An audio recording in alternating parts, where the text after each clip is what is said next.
በአመት አንዴ ለሚመጡ ሴቶች ኧረ እባክሽ ዝም በይ።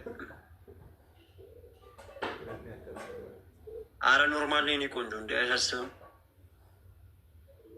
ልዕልቷዬ እንዳታስቢሽ፣ እናሸንፋለን። የእኛ እኮ ነው ግዛቱ። አንድ ሰው እስኪመጣ ነው ባይዘወይ አንድ ሰው። እኔ ምላችሁ አሰላሙ አለይኩም ረህመቱላሂ ወበረካቱ። እንዴት ናችሁ? ሰላም ናችሁ? ሁሉ መልካም፣ ሁሉ ሰላም። እኔ ጋር ሁሉም ሰላም ነው አልሐምዱሊላህ። ጆሲ ተብዬው ማለት ነው። ጆሲ ተብዬው በቶፊቅና በሶፊ ትዳር ቀለደ። ለምን እሱ 100 ሺህ እስከሚገባ ማለት ነው። ከዛም በኋላ ሁለቱን አለያየና ከዛ በኋላ ምን አረገ? ከሶፊ ጋር ለመስራት ሞከረ ማለት ነው። አስባችሁታል? እኔ አንዳንድ አስመሳይ ዩቲዩበሮች በጣም ነው የሚያስጠሉኝ። በተለይ እንደ ጆሲ ያለ ለምን ሰልፍሽ አመለካከትና ሰልፍሽ አስተሳሰብ ነው ያለው። እኔ ሰውን እንደዚሁ አይቼ በቃ ማለት የሆነ ከቪዲዮ ላይ ምናምን ስረዳው በቃ ሰልፍሽ ገባችሁ? የራሱን እንጂ ስለሰው የማይጨነቅ ማለት ነው። አሁን በዚህ ደግሞ በቲክታክ ሰፈር ደግሞ ለልመና መጥቷል። ለልመና ጆሲዬ እንዴት ነህ? ኪስ ልታጥብ ነው እንደ የመጣኸው? ኪስ ልታጥብ አጠብክ እኮ አጠብክ፣ በደንብ አጥበሃል። አሁንማ የሚሰጥህ የለም። ሁሉም ነቅቶብሃል፣ ሁሉም ባንኖብሃል፣ ሁሉም ማለት ነው። እንዴ አይደብራችሁም? እንደ ኢትዮጵያ ላይ ቁጭ ብላችሁ ያላ ሰላምዬ ምናምን የኛ ቤተሰብ ሂሂ ሲያምራችሁ ይቀራል። ሲያምሮ አምሮ ይደፋሃል። ቶፊቅ እንደዛ ሰው ሙቶበት ነው ሰው ምናምን ብላ ማሪና ለቃ ነበር። ለምን ሄዳ አልጠየቅከውም? ወንድ ከሆንክ ሄደ ጠየቅከው? አልጠየቅከውም? ሰው ቶፊቅ እስር ቤት ነው ያለው። የሶፊ ግፍ ማለት ነው። የሶፊ ግፍ ገና ብዙ ነገር ያደርገዋል ቶፊቅን ማለት ነው። እናንተ ግን ለሀገራችሁ ሰው ወግናችሁ ስታሽቃብጡና ስታሽቋልጡ ነበረ። አየህ ፈጣሪ አይቆይም። ገና አመት ሳይሞላ በቲክታክ ልመና መጣ። ያ ረቢ። ለማንኛውም ነጃት ነው ያሸነፈሽው። ነጁዬ እንኳን አሸነፍሽው፣ እንኳን ቀጠቀጥሽው። እንደንቆሮ እንኳን ቀጠቀጥሽው። በደንብ ቀጥቅጭው፣ ግን ቀጥቅጭው ፈቅደንልሻል ማለት ነው። ለምን ስለምናውቀው ጆሲን ብልጥ አይገልጸውም። ብልጥ ታውቃላችሁ? ብልጥ እኔ ብዙ ዩቲዩበሮች አይቻለሁ እና አብርሽን ብልጦች ናቸው። ይሄ ደግሞ ከነሱ የባሰ ብልጥ፣ ለራሱ እንጂ ለሰው የማያስብ ማለት ነው። ለራሱ በስ በፈጣሪ አድርሱለት።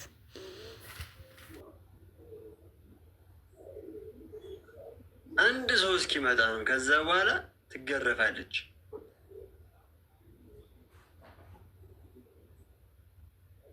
ታይሚንግ እስኪ ጋይስ ነው ቡም መባረጉ አንዱ መቶ ነው። ታይሚንግ እስኪ አንዴ ሀንዬ ቦልክ ያትኝችን ደንቆሮ ጭራሽ ባንቺ መጣይ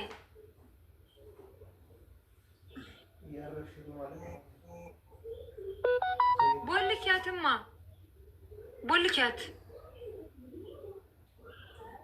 ቦልክያትች ደንቆሮ ሰለቢ እባክሽ እንደው እባክሽ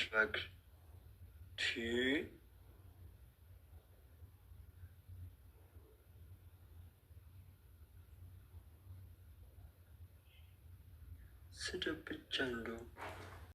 ሰላም ጤና ይስጥልኝ የኔ ውዶች፣ የኔ ወርቆች። አሁን ዛሬ የመጣሁትኝ ለማመስገን ነውና የምትወዱኝ የምወዳችሁ ሁላችሁም አመስግኑልኝ። ጎልድ ሃውስ ጀዋለሪን አመስግኑልኝ። ሪም ጎልድ የምትሰራበት ይህን ወርቅ በገንዘቤ ለመግዛት ነበረ ኦርደር ያደረግኩትኝ። እነሱ በስጦታ መልክ አበርክተውልኛል።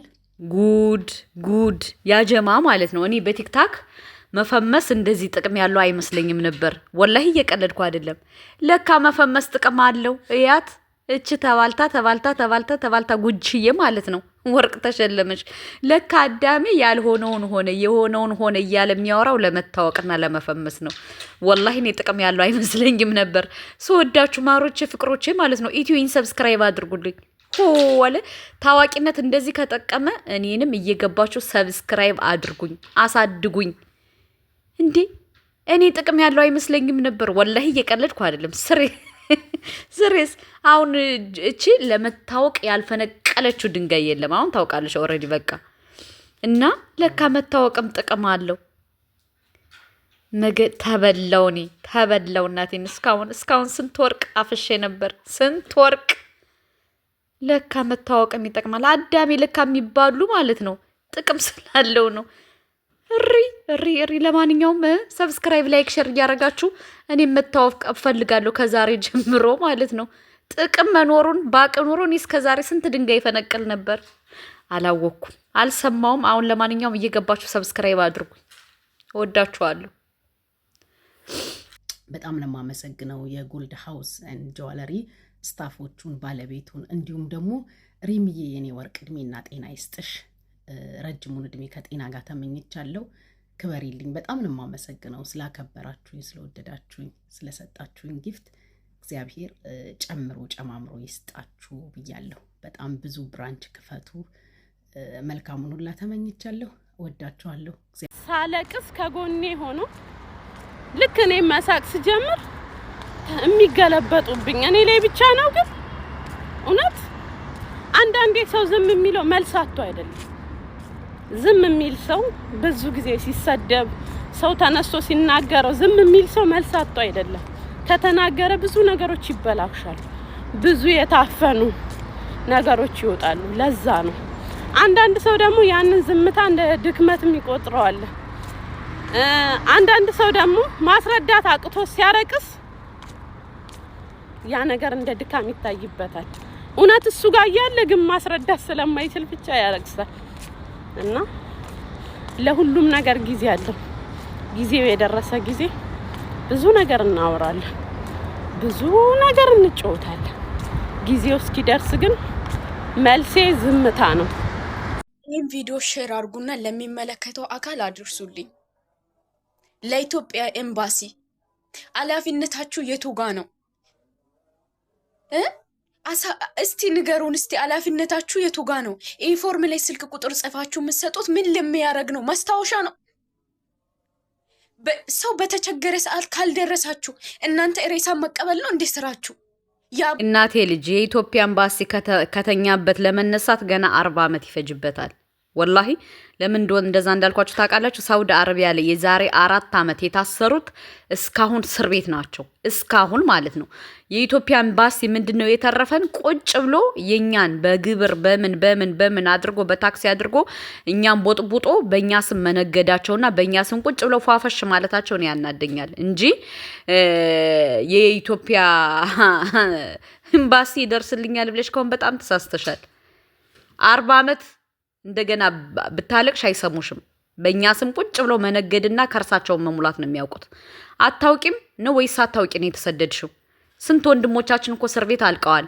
እንዳላየ ነው ዝም ያላቸው። የኢትዮጵያ ኤምባሲ አሁን ነው እንደ የምትነቂው? አሁን ነው እንደ የምትባንኑት? የኢትዮጵያ ኤምባሲ ባይዘወይ በእኛ በሲማችን ባይነግድ ደስ ይለኛል። በእኛ በደሃ ልጆች ስም በደሃ ልጆች እንትን ባያጭበረብር ደስ ይለኛል ተዘፍዝፎ ከዛ እና እህት ያይድነቅሽ። አንቺ ወይም አዲስ ልትሆኝ ትችያለሽ ለስደት። ግን የነፍስ አድን እየተባለ ራሱ የማይሰማ ቁጭ ብሎ እዛ ቦርኮ የሚበላ ማለት የኛ የኢትዮጵያ ኤምባሲ ነው። የሌሎች ኤምባሲ እንደኛ ኤምባሲ አይደለም። ጀግናዎች ናቸው። የኛ ግን ሆድ ብቻ ነው የተረፈ። በደሰው መሰብሰብ ነው እንዴ ስራችሁ? ይሄ ነው ኃላፊነታችሁ? ስልክ ሲደወል አታነሱም፣ መፍትሄ አትሰጡም። ይሄ ነው ኃላፊነት? ይሄ ነው ሰብአዊነት? ስንት ልጆች እያበዱ እየተመለሱ ይሄን ደግሞ የሚሆነው እስቲ ሚዲያት እየተመለከታችሁ ነው። አትላኩ ወይንም እስቲ አንዷን እኮ ሽንት ቤት ውስጥ የሰው ልጅ ሽንት ቤት ውስጥ እንዴ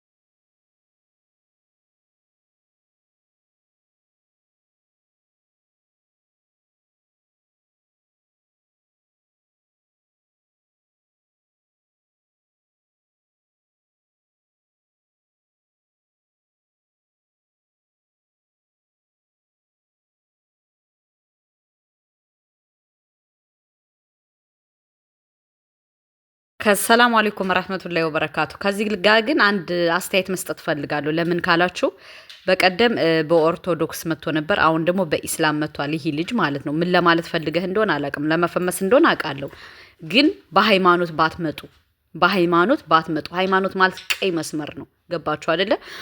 ምክንያቱም በአረተው በቀደም ምንድን ያለው አንዱ ቄሱ የዳቆን ሚስት ሂዶ ግንኙነት አድርጎ ምናምን ብሎ ነው ያወራው። አሁን ደግሞ በእኛ በሙስሊሞች ዱዓ የሚያረጉት አለ፣ በዛ ይቀልዳል። በጣም ሼም ነው፣ በጣም ማለት ነው። በጣም ነው የሚደብረው። አንዳንዴ ለመታወቅ ብላችሁ በሃይማኖት ባትመጡ፣ ምክንያቱም ሃይማኖት ማለት ስስብልት ነው እና ከቻላችሁ ወንድሜ ይህን ቪዲዮ አድርሱለት። በአላህ በሃይማኖት አትምጣ። ሃይማኖት ማለት ቀይ መስመር ነው። አርፈ ተቀመጥ። ለመታወቅ ፈልገ ከሆነ በሌላ ነገር በሌላ አይዲያ ነው። በሃይማኖት ግን አትምጣ። ለምን? አንደኛ የኦርቶዶክስን እምነት አገደፍክ፣ በቀደም ሰምተናል። አሁን ደግሞ የእስልምናን ደግሞ እየቀለድክበት ነው። ለምን? ለመታወቅ ብላችሁ የሆነ ሃይማኖትን ባትነካኩ መልካም ነው ብዬ ነው የማስበው። አድርሱለት። ሰላም አለይኩም